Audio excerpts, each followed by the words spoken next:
Bienvenue dans ce nouvel épisode de Naissance souveraine. Je suis en joie aujourd'hui de vous présenter Laurence Sala, que j'ai eu le plaisir de rencontrer dans l'univers du business en ligne. Laurence, tu es la chamane du sexe, tu es maman, et j'aime beaucoup que ces deux aspects-là de ta vie soient très imbriqués, entremêlés. Parce que rien que l'histoire de ta première grossesse est une transmutation. Est-ce que tu peux nous partager, voilà, un petit peu qui tu es, te présenter et voilà, nous faire percevoir un petit peu ton univers?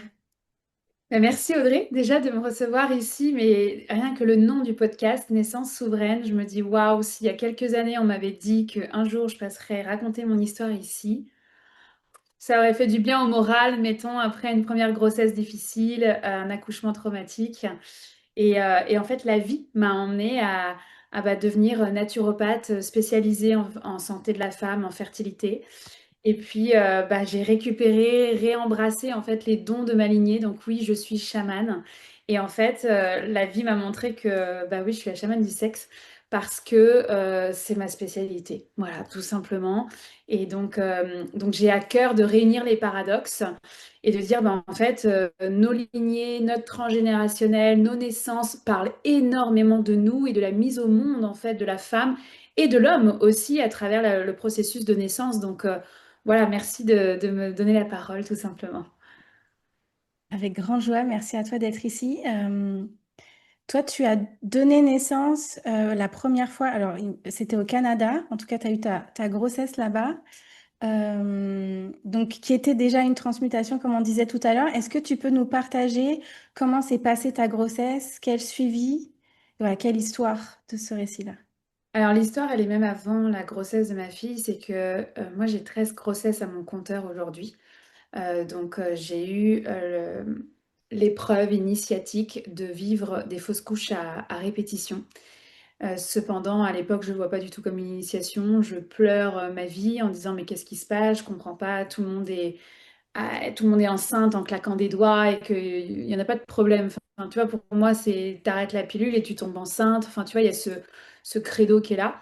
Donc, je fais une première fausse couche. Alors, je dis je vais me reprendre. C'est on a fait une première fausse couche parce que c'est quand même 50% la fertilité masculine, n'est-ce pas? Il nous faut bien un spermatozoïde, hein. Donc, la responsabilité des femmes dans la fertilité, merci. Mais on est deux. Donc, on a fait une première fausse couche, puis une deuxième fausse couche. Et là, à ce moment-là, après la deuxième fausse couche, j'ai le gynécologue qui me dit, en fait, c'est pas parce que tu manges de la papaye que tu vas réussir à devenir maman. Et moi, je suis là avec mes bouquins où je commence à voir le lien entre l'alimentation, prendre soin de son corps. J'ai l'impression d'avoir jamais fait ça de ma vie à ce moment-là. Et il me sort ça et en fait, je le remercie tellement ce gynécologue aujourd'hui parce que il m'a déclenché. J'adore être challengée et moi j'étais là, non mais moi je vais revenir dans ton bureau et en fait je vais être mère, tu vois. Et donc du coup, cette colère, j'en ai fait une colère créatrice où j'ai dit ok, il y a personne qui peut me répondre, même dans les plus grands naturaux que j'avais pu voir au Québec. Personne ne pouvait me répondre, on me disait juste, mais Laurence, prends des suppléments pour la grossesse et ça va aller, tu vas tomber enceinte. Donc, parce que personne s'était spécialisé. Sauf que c'est pas le cas en fait. Il y a des raisons, il y a besoin d'aller fouiller. Moi, j'ai une mutation génétique qui m'interdit d'être mère en fait. Normalement, je n'aurais pas dû être mère.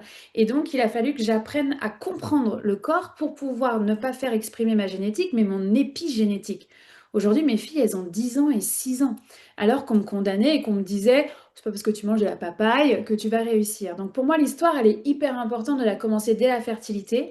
Faut pas oublier, en France, c'est un couple sur quatre qui consulte en clinique de procréation médicale assistée. Donc c'est pas rien. Un sur quatre, c'est beaucoup de monde. Au Canada, c'est un sur six. Moi, je crois personnellement que ces chiffres sont complètement sous-estimés. La simple et bonne raison, c'est que nous, on n'a jamais été en PMA, par exemple. Jamais. On n'a jamais eu besoin de se rendre là parce que je tombais enceinte et que j'ai été chercher d'autres réponses, une autre stratégie en fait holistique pour pouvoir nous accompagner. Donc du coup, pour moi, ces chiffres ne sont même pas le reflet de la vraie réalité. Et voilà, donc là, c'est pendant que j'ai vécu pendant 9 ans au Canada. Donc moi, j'ai fait ma fertilité et mes grossesses et mes accouchements, mes allaitements au Canada. Donc je peux parler évidemment de la réalité de là-bas. C'est mon histoire, elle se passe de l'autre côté de l'océan. Et donc, j'ai eu la grossesse de donc Anna, notre première fille.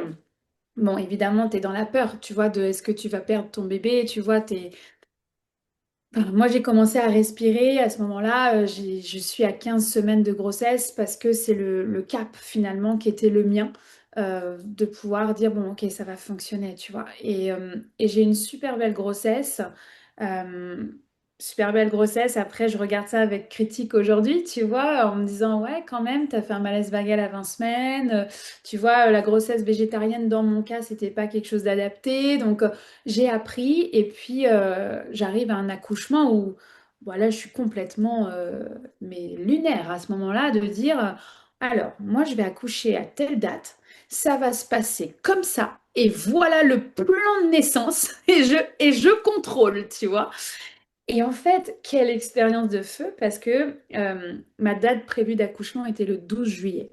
Et je dis non, non, pas du tout. Moi, je vais accoucher le 24 juin parce que c'est la fête nationale au Québec et que ma fille est québécoise. Je tiens à dire quand même que je suis moitié française, moitié québécoise de par mes parents. Donc voilà, je suis née avec deux passeports. Et donc, ma fille sera québécoise. Tu parles. Alors là, j'ai bien vu déjà le caractère de madame. J'ai failli accoucher en fait un 14 juillet. Donc elle est née le 15 juillet au matin, mais c'est passé à quelques heures. Donc voilà. Et c'est là où en fait la vie m'a montré avec cet accouchement, mais tu contrôles tellement pas. Enfin, tu peux pas contrôler un accouchement. C'est impossible. Et donc, du coup, j'ai eu un accouchement traumatique et je pèse mes mots. Et tu vois, moi, j'avais vachement cette perspective que l'accouchement traumatique, c'était réservé aux césariennes, voire aux césariennes d'urgence. Jusqu'à un jour où je me retrouve dans une conférence d'une consoeur et en fait qui nomme voilà, que les traumas, ça peut être aussi une péridurale. Et là, les bras m'en tombent parce que c'est un peu le commun des mortels. Tout le monde prend la péridurale, se pose pas de questions. Et en fait, moi, je la voulais tellement pas. Et j'ai eu toute la cascade, en fait. Je suis passée à ça de la césarienne. J'ai eu la péridurale, j'ai eu les ocytocines, les hormones à froid, sans péridurale. Ça, c'est la pire douleur du monde que j'ai pu vivre dans ma vie. J'ai eu une épisiotomie de troisième degré. Enfin, j'ai tout eu, sauf la césarienne, finalement. Et donc, du coup, je pèse mes mots, ça a été un vrai trauma. Parce que quand tu veux quelque chose et que tu veux le contrôler, et que finalement, c'est pas ce que tu as vécu, sur le coup, tu vois, ça m'a pris du temps, en fait, et un chemin de guérison après cet accouchement-là, ouais. Est-ce que tu dirais que c'est cette volonté de contrôle qui t'a emmené dans cet accouchement traumatique ou pas du Alors, tout? moi, j'ai pas du tout cette croyance. Moi, Ouais. j'ai la croyance que les enfants décident comment ils veulent arriver. Et que Mm. nous, en tant que parents, il faut qu'on s'adapte, qu'on commence notre souplesse dans notre cadre. Hein, qu'on ne soit pas dans des cadres rigides, mais dans une certaine souplesse. Donc j'ai la profonde croyance que les enfants choisissent leurs parents et choisissent leur façon d'arriver sur Terre. Donc ma fille a son chemin à travers sa propre naissance. Et j'ai le mien aussi en tant que femme dans ce chemin de guérison parce que sans cet accouchement traumatique, je serais tellement pas la femme que je suis devenue aujourd'hui qu'il y a une part de moi aujourd'hui qui remercie d'avoir vécu cet accouchement. Je t'assure que la Laurence en 2015, elle n'est pas du tout en train de remercier, puis elle pleure, puis tout le monde dit non mais Laurence, tu peux pas en fait pleurer. Ta fille va bien, elle est en santé, t'arrives à allaiter, oh ça va la péridurale, tu vois. Donc il n'y avait aucune place aux émotions que je vivais. Et en plus de ça, j'ai fait une préclampsie postpartum. Donc, il y avait besoin J'ai eu ma tension artérielle qui a monté pendant l'accouchement. Donc, évidemment que les sages-femmes, je voulais accoucher à la maison, et elles mettent un drapeau rouge. Et quand il y a une tension artérielle qui monte, bah, tu es transféré. Et je le comprends encore aujourd'hui. C'était important d'aller vérifier, d'aller voir. Par contre, le chemin, le fil rouge que ça m'a montré, c'est pourquoi j'ai fait une préclampsie postpartum. Bon, en fait, c'est un tag qui a été mis, qui est très questionnable, parce qu'en fait, on avait dit à personne qu'on voulait accoucher à la maison. Donc nous, on était les petits garçons et petites filles qui veulent plaire et qui veulent dire à personne leur choix, leur vérité. Et moi, comme j'avais dit à tout le monde, j'accouche le 24 juin. Bien sûr, prenez vos billets d'avion le week-end du 14 juillet, j'aurai accouché. Ben, on n'est jamais venu les chercher à l'aéroport. J'étais en train de vivre l'accouchement. Ouais. Donc, en fait, je me suis retrouvée à l'accouchement. 4 heures après, j'avais tout le monde dans la chambre. C'était tout ce que je voulais pas. Et en même temps, bah, ça leur a permis voilà, de rencontrer voilà, les selfies 4 heures après. Moi, tu vois, ça vient encore me chercher parce que c'était pas ce que je voulais. Et je comprends qu'il y a des gens pour qui c'est OK, qui se posent pas de questions là-dessus. Et c'est juste que c'était pas mon choix. Et, euh, et donc, du coup, ça m'a permis, en fait, en tout cas, de dire avec mon conjoint, bah, en fait, on n'est plus ces petites filles et ces petits garçons. Là, c'est nous les parents. Donc, en fait, non, ça c'est oui, tu vois. Et donc, je pense que ça m'a vraiment aidée dans cette posture, cet accouchement-là, j'en suis convaincue. Est-ce qu'il y a un enseignement essentiel, tu vois, de cette histoire-là? L'enseignement, écoute, moi, je suis devenue femme en accouchant. Tu sais, il y a des fois, je me dis quand même, Laurence, t'aurais pu faire ce chemin avant, tu vois. Et là, on rentre dans la culpabilité de qu'est-ce qu'on aurait pu faire et comment on aurait pu mieux faire. Et en fait, on peut pas. On peut pas contrôler son accouchement. On est dans l'accueil de donner vie à un petit bout, mais c'est un vortex aussi en tant que parent de tenir l'espace pour l'homme, de la femme, de lâcher en fait et de pouvoir le vivre en fait ce vortex. Et c'est quelque chose que j'ai appris à la dure. Pour moi, l'accouchement est un vortex et je dis encore à mes clientes, mais moi, j'accoucherai à ta place. J'y vais, moi. J'y vais le vivre, tu vois, tellement c'est juste hyper extraordinaire comme vortex parce que tu n'es forcément pas la même personne après. Première naissance, t'es pas la même personne. Deuxième naissance, t'es pas la même personne. Aujourd'hui, j'ai 2 enfants vivants. Je sais que je ne suis pas la même après ces 2 accouchements et que il y en aurait d'autres, je serais encore différente. Tu vois, puis il y a le sourire, l'excitation, tu vois, pour mes clientes d'aller accoucher, c'est comme, ok, c'est un vortex, lâchons en fait et partons dans le vortex et advienne que pourra ce que tu dois y vivre, tout simplement. Est-ce que finalement, il y a une sorte de grand lâcher-prise ou de s'ouvrir pour se laisser traverser par l'expérience, peu importe la forme? Ouais, il y a forcément un lâcher-prise. Tu vois, même le deuxième accouchement, j'avais ma trousse, mes plantes, mes huiles essentielles. J'avais tout mon truc, tu vois, j'avais tout été. En plus, comme je suis naturopathe, il y a des plantes que tu peux accéder, que le grand public ne peut pas. Donc, je peux t'assurer que ma, ma trousse, elle était très grande. Je m'en suis jamais servie. Jamais servie. Mais qu'est-ce que ça a permis? De me sentir en sécurité. Et en fait, on peut lâcher ce contrôle à partir du moment où on se sent en sécurité. Clairement, à mon premier accouchement, je me sens pas en sécurité. J'ai peur qu'on tape à la porte avec une baguette à 7 heures du matin, on vient prendre le petit-déj. Je me sens pas en sécurité à ce moment-là. Donc c'est plus compliqué de lâcher prise. Le deuxième, enfin la deuxième fille, on l'avait dit à tout le monde. Ça nous passait au-dessus parce qu'on avait changé de posture, parce qu'on n'était pas les mêmes. Et j'étais aussi dans cet accueil de, bah, l'hôpital est à 15 minutes. S'il y a besoin de transférer, on transférera, mais j'aurais essayé. Et du coup, il y a ce lâcher-prise de dire, OK, bah, la possibilité, je suis OK, je m'ouvre à une césarienne d'urgence s'il y a besoin. J'ai ma sécurité avec l'hôpital est pas loin. J'ai 2 sages-femmes, j'ai 2 doulas, j'ai mon homme évidemment, j'ai ma fille aussi ma première fille qui était là. J'ai ma trousse d'huile essentielle et de plantes qui me rassurent. Alors à ce moment-là, je peux m'ouvrir à lâcher le contrôle parce que je me sens en sécurité. Et elle est là la clé de voûte pour moi, c'est à quel point tu te sens en sécurité. C'est pas une question de lieu. On peut se sentir en sécurité à l'hôpital et dans ces cas-là, mais go va à l'hôpital et vis ton vortex d'accouchement à l'hôpital.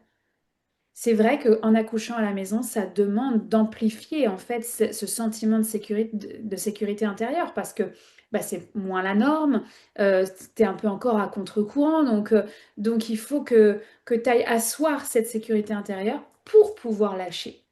Et là, le cadre, c'est à toi de le définir avec souplesse, justement, de dire, OK, ma priorité numéro 1, c'est pas comment je vais lâcher, parce que de toute façon, là, encore une fois, on est dans le contrôle. Comment je vais faire, tu vois? Le plan d'action de lâcher prise, donnez-le-moi, parce que moi, je l'ai toujours pas trouvé, tu vois? Mais plus je prends soin de ma sécurité intérieure, alors plus je suis dans mon bassin, dans ma sécurité, et dans ces cas-là, je peux m'ouvrir à ce vortex qui est si magique. Est-ce que du coup, c'est pas, parce que je vois dans tes paroles vraiment un passage d'une vision externe, de je contrôle ce qui va se passer, à une vision interne de je m'honore, je m'écoute, je prends soin de mes envies finalement. Est-ce que c'est ça aussi l'élément clé de choisir, de sentir ses envies et de se les offrir pour sa sécurité? Oui, oui, mais je vais y aller comme ça. Parce que tu peux avoir le profond désir d'accoucher à la maison et être dans le contrôle. Donc, tu as ce désir qui est là. Tu veux absolument que ça se passe comme ça, mais ça se passe pas comme ça. Donc, tu as beau être au contact de tes désirs, si tu n'as pas pris soin de ta sécurité intérieure, ça va pas fonctionner. Et c'est ce qui m'est arrivé à ma première grossesse, finalement, premier accouchement, de dire, ok, ben, tu vois, il y a tout un chemin aussi avec bah, à quel point tu te sens en sécurité dans ton bassin, dans ta nudité, dans ta féminité, ta sexualité, parce que tout ça est relié. Moi, à ma deuxième, il faut quand même le faire. J'avais encore une culotte en train d'accoucher. T'imagines? Non, mais quand la sage-femme, elle a vu ça, elle avait dit, non, mais n'importe quoi, tu vois. Enfin, et c'était il y a 6 ans. Mais je ne suis pas pour rien la chamane du sexe aujourd'hui, parce qu'il y a eu tout ce chemin de guérison et d'empuissancement. Mais c'est pour montrer à quel point, et je donne cet exemple hyper intime, mais à quel point finalement on a pris soin de cette sécurité intérieure. Et tu vois, quand on a vécu des traumas sexuels, quand on a vécu des accouchements traumatiques, à quel point on est venu mettre, tu vois, de l'amour là-dessus. Et ça, c'est quelque chose, je trouve qu'on ne parle pas assez. Et je vais oser le dire, moi, dans ma pratique clinique, toutes les femmes qui ont vécu des traumas sexuels ont toutes accouché de garçons en césarienne. Toutes. Vous allez me dire, ouais, mais c'est pas scientifique, c'est factuel, c'est peut-être biaisé, c'est ma pratique. Mais quand même, ça demande, tu vois, au moins un questionnement, de se dire, ok, les deux seules femmes qui ont eu des traumas sexuels et qui ont accouché de petites filles ont pu accoucher par voie vaginale. Et moi, je me pose la question, à quel point ces femmes-là se sentaient en sécurité avec la jante masculine, à quel point elles se sentaient en paix avec ce qu'elles avaient vécu et que leur plancher pelvien soit un passage qui puisse honorer justement la naissance de cet enfant. C'est un vrai questionnement que j'ai. Est-ce que tu as l'impression que il y a une guérison qui s'est faite en amont pour ces deux femmes-là? Ou en tout cas, ouais, une approche de leur corps qui est différente. Moi, c'est pas ma vision, c'est plus parce que c'était des petites filles. Donc c'était pur. Ok, Tu vois, c'est une autre dimension. ouais. Mais je ne peux pas affirmer pour elles d'ailleurs que la guérison avait été faite avant. J'ai plus vu des cheminements après. Euh, Est-ce que tu peux nous raconter un petit peu comment s'est passée ta deuxième grossesse et ta troisième grossesse et ton deuxième enfantement? Ouais, rien à voir. Là, l'accouchement de rêve, celui qui est dans les livres et qu'on se dit, bah, on aimerait bien avoir un jour, quoi. En fait, donc j'ai accouché en 2015 de Anna. Ensuite de ça, on a eu Raphaël qui est mort in utero à 18 semaines de grossesse. Donc du coup, là, il y a eu tout un chemin derrière parce que on m'a volé mon accouchement et tu as vu, ma voix est en train de changer quand je le dis. C'est fou. On m'a volé mon accouchement. Et en même temps, j'entends, il est mort cliniquement à 14 semaines, donc c'est la limite en fait pour un vrai accouchement. Mais n'empêche que j'ai un bébé magnifique sur une échographie et que d'un coup, j'ai plus rien. En fait, on m'a aspiré mon bébé, je n'ai pas pu lui dire au revoir, j'ai pas pu le tenir dans les mains. Donc, j'ai pas eu cette expérience d'accouchement d'enfant mort-né, mais ça fait quand même partie de mon chemin. Donc, après ça, moi, je dis, ben, j'en aurais pu, c'est terminé, c'est bon, j'en ai assez à mon compteur. Mais je fais un soin riboso, un soin mexicain qui permet de fermer un chapitre et d'en ouvrir un nouveau pour m'accompagner en fait dans mes émotions, dans ce que je traverse. Donc la fermeture, je la voulais, mais l'ouverture, je n'avais pas prévu le coup. Moi, j'ai l'âme de ma deuxième fille qui est arrivée dans mes mains et que je me suis mise à bercer. Et là, je me suis dit, non, c'est pas possible, là j'ai un bébé dans les mains, en fait, je vais en avoir un autre. Tu vois, mon mental, il capotait, quoi. C'était pas possible. Parce que moi, je voulais pas. Alors, même si mon conjoint en parlait, mais moi c'était terminé, j'accoucherai plus jamais de ma vie, plus personne viendrait dans ma matrice. Et en fait, du coup, suite à ce soin riboso, je mets en place ma stratégie de naturopathie. Je dis, OK, moi, c'est si le bébé s'en vient, je veux pas le perdre. Donc, je me mets dans une stratégie, je prends mes suppléments, mes trucs, tu vois. Mais dans mon cœur, je suis pas du tout prête, en fait, à avoir un autre bébé. Mais quand même, tu vois, factuellement, le mental dit, on va prendre les suppléments, puis on va faire ce qu'il faut. 3 mois après, je reçois un autre soin mexicain qui est un massage abdominal Maya. Et là, en fait, on nettoie tout ce que j'avais absorbé dans ma clientèle, tu vois, tous les traumatismes de ma clientèle.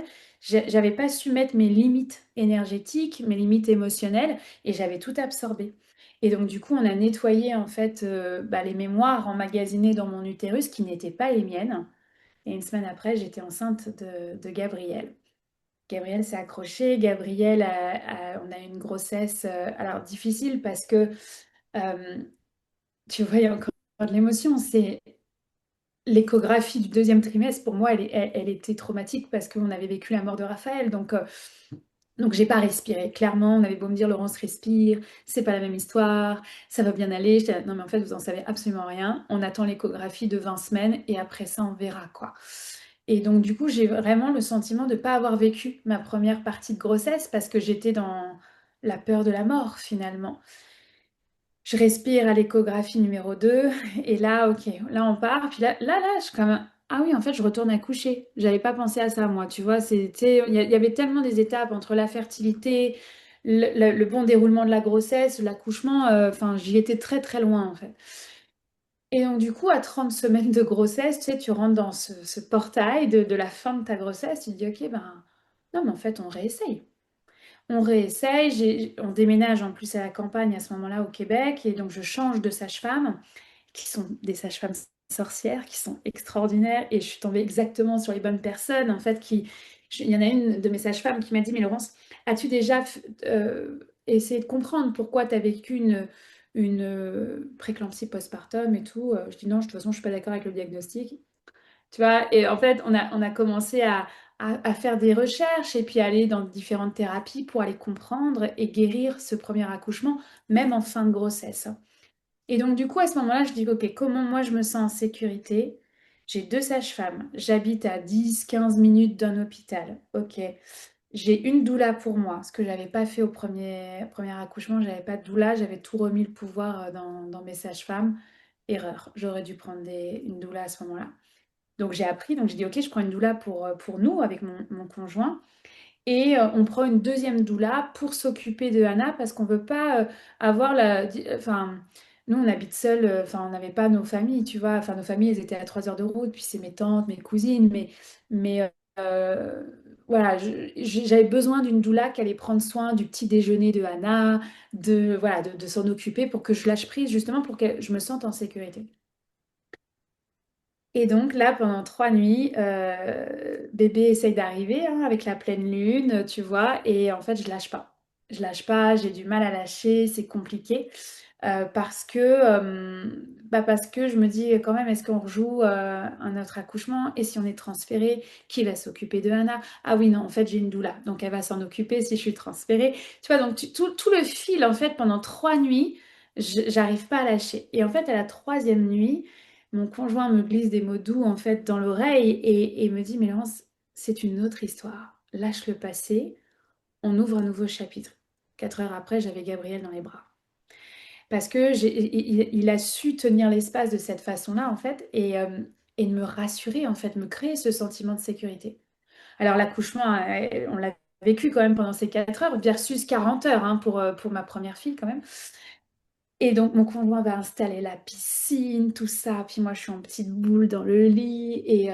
Et puis, il vient me dire, ça y est, Laurence, la piscine est prête, elle est chaude, elle est parfaite. J'ai installé des bougies, tu vois, tout le setup. Il faut juste que je me lève de mon lit et que je descende l'escalier.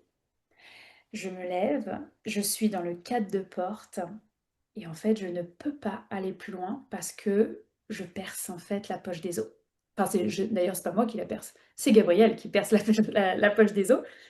Et donc, du coup, je me retrouve à côté sur mon mari, en fait, à vivre cet anneau de feu, à dire non, mais en fait, je vais mourir, tu vois. Parce que moi, tout ça, c'était comme dissocié. Je l'avais pas vécu pour Anna. Donc, du coup, je m'accroche en fait sur le masculin sacré et je donne naissance en fait. Et d'ailleurs, la sage-femme m'enlève la culotte.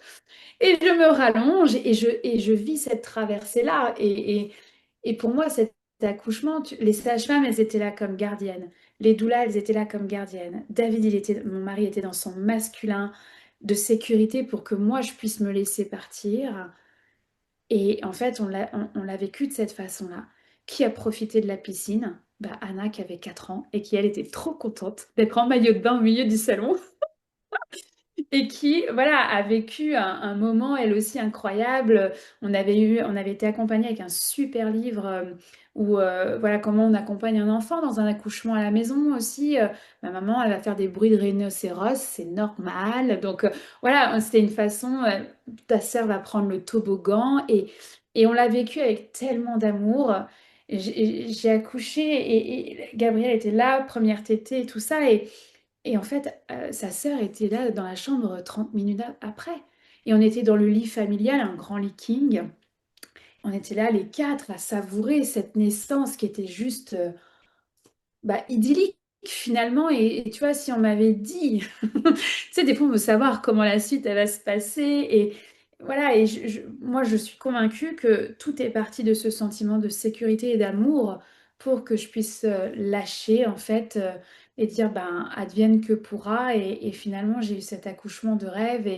Et quand je suis sortie de cet accouchement, je me souviens le lendemain, j'ai dit à mon mari, il n'y a plus rien qui peut m'arrêter. Alors là, qu'on vient de me dire que je mangerai pas de la papaye, je suis maman 2 fois et j'ai accouché 2 fois et mes 2 accouchements sont extraordinaires, différents. Un qui m'a emmené la guérison du féminin et de la féminité, de la sexualité et l'autre qui a été vraiment dans... Là, il n'y a plus personne qui peut me dire quoi faire. Là, moi, je sors des cases puis je réunis les paradoxes.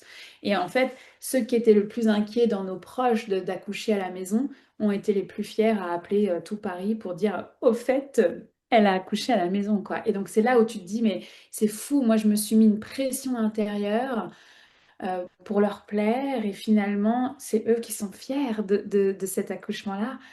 Ouais, je regrette nullement mes 2 accouchements.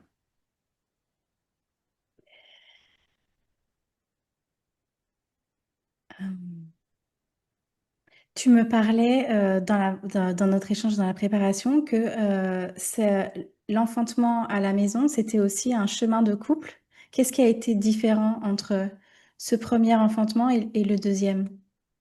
Bah, le premier enfantement, alors je vais le dire au jeu, dans ma perception du couple, hein, parce que sinon on l'inviterait lui aussi à partager de ça, même s'il n'est pas aussi à l'aise que moi d'en parler. Le premier accouchement, on était des enfants, lui comme moi. Donc on a été complètement, on s'est laissé porter quand il y a eu transfert. Et quand il y a cette cascade hormonale, enfin hormonale, quand il y a eu cette cascade médicamenteuse, en fait, euh, il y a vraiment eu un... On s'est fait voler notre accouchement et notre place de parents, en fait. Et on n'a pas su dire non, on n'a pas su mettre des limites. Et je dis on, il n'y a pas que lui. Et moi, j'ai cru mourir, en fait, à l'accouchement de ma première parce qu'on m'a mis un masque à gaz sur la tête, soi-disant, avec le masque, enfin le gaz hilarant pour essayer de te détendre, etc. Moi, c'était pire que ça. C'est que je rejouais une vie karmique où je suis morte asphyxiée. Donc, j'ai cru mourir. J'ai fait une crise de panique, en fait, dans l'accouchement. Et ça, j'en ai longtemps voulu, en fait, à ma sage-femme et à mon conjoint de ne pas avoir été les gardiens, finalement. Mais en fait, ils ne pouvaient pas. Et ça, j'ai mis du temps à le comprendre. Ni ma sage-femme ne pouvait parce qu'elle avait les mains et les pieds liés, elle pouvait plus rien dire parce c'est plus elle qui était en charge des soins. Donc elle était là comme support, mais pas plus que ça. Et mon conjoint, bah, il s'est laissé porter. Bah, les médecins ont raison, en fait. Voilà, et je peux le comprendre.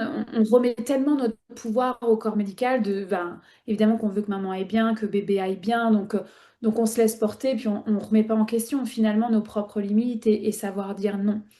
Alors que le deuxième accouchement, on était les deux dans notre bassin, dans notre sécurité. Alors voilà, ça, c'est non négociable. Ça, c'est négociable. Ça, c'est négociable. Et en fait, on avait pu avoir cette discussion, et j'ai envie de dire de leader à leader. C'est-à-dire, c'est pas Laurence qui décide où est-ce qu'elle accouche et quand est-ce qu'elle accouche. Évidemment que c'est mon corps, évidemment que c'est moi qui suis enceinte. Mais j'ai pas fait un enfant toute seule.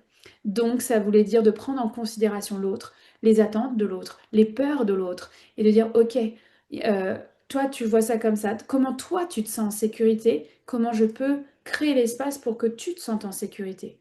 Et ça a été dans les deux sens. Et c'est là où le chemin du couple, pour moi, on est passé de gamins amoureux à un couple qui tient l'espace. Et aujourd'hui, je dirais même, après l'accouchement de Gabriel, c'est le couple alpha.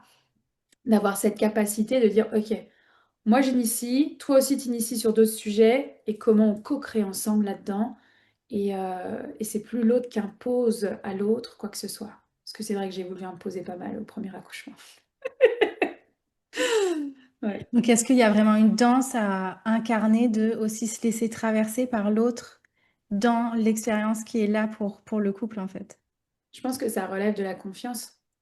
C'est la confiance, tu vois, c'est la danse, elle est, c'est bébé qui mène la danse déjà. On va remettre ça en perspective, c'est bébé qui mène la danse, et toi, tu es les parents qui accompagnent cette danse. Et là, c'est comment, en fait, tu crées ce cadre où tu as suffisamment confiance en l'autre parce qu'il tient l'espace pour toi, et vice-versa. Donc pour moi, la danse, ça implique d'avoir fait une certaine paix avec son féminin sacré, mais aussi avec son masculin sacré. Et dans l'accompagnement de couple, en fait, je dis pas qu'il faut tout guérir avant d'accoucher. Loin de là, nous, les accouchements nous ont permis de guérir. Donc, mais c'est vrai que c'est une confiance, c'est un socle, c'est un espace que tu co-crées, que tu tiens avec ton homme. Enfin, ton homme, ta femme, peu importe. Moi, je suis un couple hétéro, donc je parle d'homme. Mais c'est ensemble, en fait, qu'on a créé cet accouchement-là. C'est pas Laurence qui a accouché dans sa puissance dans les bois. Non, on a accouché ensemble. Et Gabriel a choisi de vivre sa naissance de cette façon-là. Tu nous as partagé un petit peu la transformation que bah, voilà, toute ton histoire a opéré en toi. Est-ce que ça ça a changé ta façon d'être au monde dans tes autres univers? Ça a tout changé.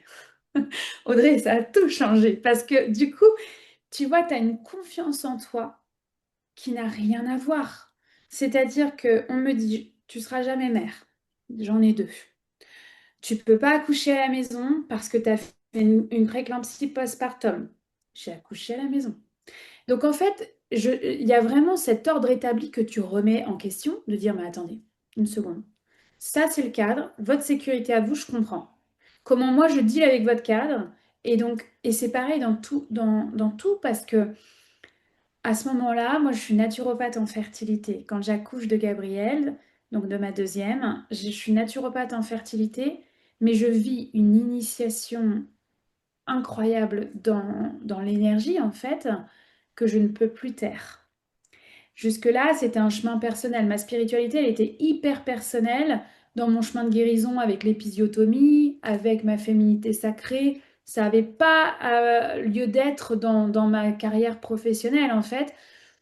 J'ai glissé des trucs, mais sans vraiment expliquer, et ça marchait. Mais voilà, j'étais hyper discrète, tu vois, sur ce que j'entendais, ce que je voyais l'âme des plantes rentrer dans mon bureau, me dire, bon, bah, elle, c'est ça, ça, ça. Alors, attendez, une seconde, parce que moi, je suis hyper scientifique, donc j'ai besoin d'une stratégie, j'ai besoin de savoir. Bon, bah, ça correspond. Ok, bah, je vous fais confiance, on verra. Ça, c'est des trucs que j'ai pas dit, tu vois, parce que je voulais pas faire peur, parce que j'avais peur de moi. Est-ce que je suis folle? Enfin, tu vois, c'est tout le chemin de réconciliation avec ses dons. Et donc, pendant l'accouchement de Gabriel, je vis une initiation incroyable, et dans le après aussi. Et là, j'arrive à un moment donné où je peux plus taire mes dons. Donc, je fais installer un tipi à la maison. On habite sur la montagne. Moi, j'avais les coyotes, les ratons laveurs. On est 5 hommes, 5 femmes à monter, créer ce tipi. Il y a eu des cercles d'hommes, des retraites, des cercles mixtes. Ça a été extraordinaire, ce tipi, les années où on l'a eu. Et en fait, ça a été une initiation où moi, je ne pouvais plus me taire. Donc, ça a tout changé. Parce que derrière, après l'accouchement de Gabriel, ben, ma légende, en fait, elle a été, tout ça fait partie de ma légende personnelle, mais elle est devenue une légende professionnelle.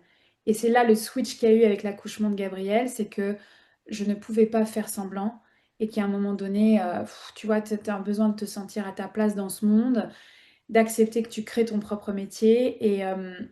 et d'oser affirmer. Je me souviens, je tremblais comme une feuille en me disant: «Mais je vais mourir, j'aurai plus aucun client, les gens ils vont me prendre pour une tarée». Enfin, tu vois, c'était en plus je suis blanche, je suis pas autochtone, enfin, tu vois, il y avait vachement le poids de l'appropriation culturelle, c'était un vrai sujet, quoi. Et ben, en fait, cette année-là, j'ai fait mon meilleur chiffre d'affaires au Québec. Les gens, ils faisaient 4 heures de route pour venir sous le tipi recevoir un soin chamanique, tu vois? Donc, voilà. Mais bon, comme c'est, j'aime le challenge, on a tout quitté, puis on est arrivé en France en 2022. Donc là, tu recommences tout et là, tu es transparente sur les réseaux et tu te dis: «Mon Dieu, mais j'ai quitté un pic de ma carrière pour un pays». Donc tu vois, ça, c'est toute la reconstruction, la réconciliation avec l'identité française. Mais encore aujourd'hui, elle a 6 ans et en fait, je vois en 6 ans tout ce qu'on a accompli. Je me dis: «Mais c'est fou, on dirait qu'il s'est passé 20 ans», tu sais? Mais il y a un leadership, il y a un courage, il y a une audace qui n'a rien à voir, qui est même démesurée, qui est pas raisonnable. En fait, de avant l'accouchement de Gabriel et l'après-accouchement, il est différent. Et en fait, moi, j'adore célébrer leur anniversaire parce que je me célèbre, en fait, et je nous célèbre en tant que couple à chaque fois. Là, on va fêter les 10 ans de ma première. Oh, non, mais c'est la fiesta, quoi. Moi, je veux qu'on s'en souvienne toute la vie parce que sans l'accouchement traumatique que moi, j'ai vécu comme un trauma, mais elle a vécu hyper bien. Elle a jamais été en souffrance. J'ai envie que cette histoire, enfin voilà, on l'a empuissancée, on l'a vécue ensemble pour une raison. Voilà, et donc, oui, il y a forcément un avant et un après, ça c'est clair. Quel est le message que tu aurais envie de partager aux couples qui veulent enfanter naturellement? Croyez en vous. Croyez en vous, tu vois l'émotion. Croyez en vous, vous n'avez pas le contrôle, mais croyez en vous, créez ce climat de sécurité, ayez toutes les discussions qui fâchent, tous les sujets. Ok, on fait quoi s'il se passe ci, s'il se passe ça, mais au moins vous créez le cadre. Il n'y a pas de faux semblants. Comme ça, il y a pas non plus de bourreurs et enfin de bourreaux et de sauveurs en fait derrière parce que ce serait trop facile de dire: «C'est la faute de». En fait, tu veux vraiment pas vivre ça. Pense déjà à l'après. OK. Alors, je pense à l'après, j'ai accouché à la maison. Putain, on l'a fait quoi. J'ai été transférée, pense à l'après. OK, j'ai tout fait. J'ai donné le meilleur de moi-même. Il y a un moment donné, c'est bébé qui choisit. En fait, si tu penses à cette version de toi post-accouchement, ça va t'aider à driver tes propres choix dans le avant-accouchement pour que quoi qu'il arrive, tu te sentes bien avec ce qui va se passer. Parce que tu n'as pas le contrôle. Mais donc le seul message que j'ai envie de dire, c'est croyez en vous, ayez les discussions qui fâchent, posez ce cadre de sécurité et mesdames, laissez de la place à messieurs dans votre accouchement. Merci infiniment, Laurence, pour tes mots. Et ce podcast et cet épisode est multidimensionnel, j'adore. Merci de nous avoir emmenés dans toutes les dimensions qui naviguent autour de l'enfantement, en fait, toutes les coulisses un petit peu et tous les sujets voilà, qui sont rassemblés, qui sont manifestés, j'ai envie de dire, dans cette expérience-là. Merci infiniment pour ça. Il y a déjà Mmh. tous les liens de ton univers dans la description. Voilà, c'était un plaisir de partager, de co-créer cet épisode. Je te remercie beaucoup. Et Merci à toi, Audrey. ouais, Et Essence Souveraine a un potentiel incroyable et je crois au contraire qu'il faut absolument que les femmes et les hommes en fait viennent raconter ces accouchements-là pour dire c'est possible. C'est pas ce qu'on vous raconte forcément et la peur, etc. C'est vous, votre force, votre leadership et votre sécurité. C'est vous qui prenez les décisions qui sont les meilleures pour vous et voilà, c'est un vortex que vous allez vivre. Anyway, en fait, peu importe la façon dont ça va se passer, vous allez vivre ce vortex. Donc merci à Naissance Souveraine de faire porter la voix de ceux qui peuvent montrer le chemin. merci infiniment. Merci beaucoup pour tes mots. À très bientôt dans un nouvel épisode de Naissance souveraine avec très grand plaisir. À bientôt.